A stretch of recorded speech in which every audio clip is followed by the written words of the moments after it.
Jemaat Tuhan, perjamuan kudus yang dilayankan oleh gereja pada hari ini adalah berdasarkan penetapan Tuhan Yesus seperti disaksikan oleh Rasul Paulus dalam surat 1 Korintus 11 ayat 23 sampai 26 yang begini bunyinya.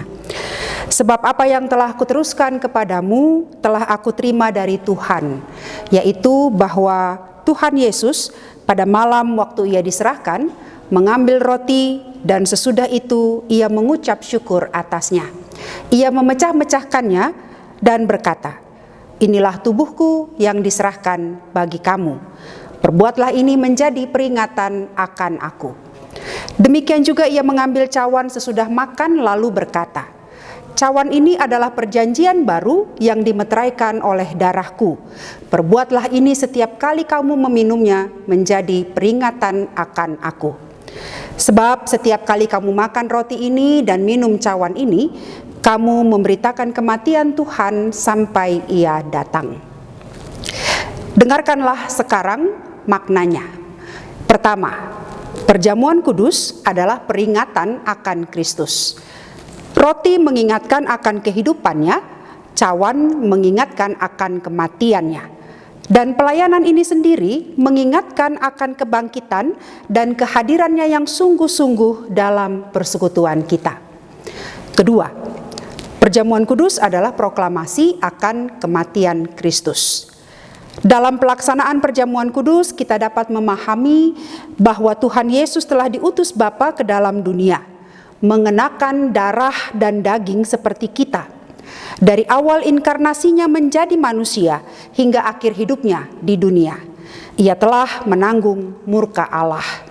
Bahkan ia membiarkan tubuhnya yang mulia dipaku di kayu salib supaya surat utang dosa kita dipakukan kepadanya.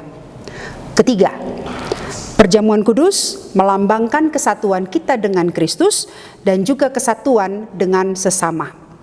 Perjamuan kudus memperlihatkan kepada kita bahwa iman dan percaya kita diarahkan kepada Kristus sebagai korban yang sempurna sekali untuk selama-lamanya, yang menjadi dasar dan asas keselamatan kita, karena bagi jiwa kita yang lapar dan haus, Dia telah menjadi makanan dan minuman yang benar-benar mengaruniakan kehidupan yang kekal.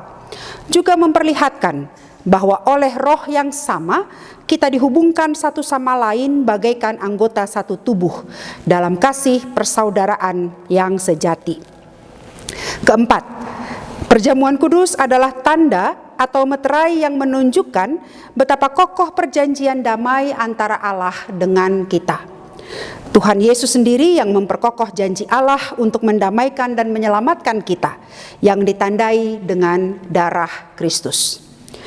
Kelima, perjamuan kudus sebagai jaminan kedatangan Kristus yang kedua kali. Perjamuan kudus mengarahkan kita kepada perjamuan agung bersama Kristus di rumah Bapa yang kekal, di mana kita akan makan dan minum bersama Kristus dalam kerajaannya. Maka kita diminta untuk memberitakan kematian Tuhan sampai ia datang melalui perjamuan kudus. Jemaat Tuhan, setelah kita mendengarkan penetapan serta makna dari perjamuan kudus, maka marilah sekarang kita menguji diri untuk memasuki sakramen perjamuan sambil meja perjamuan disiapkan.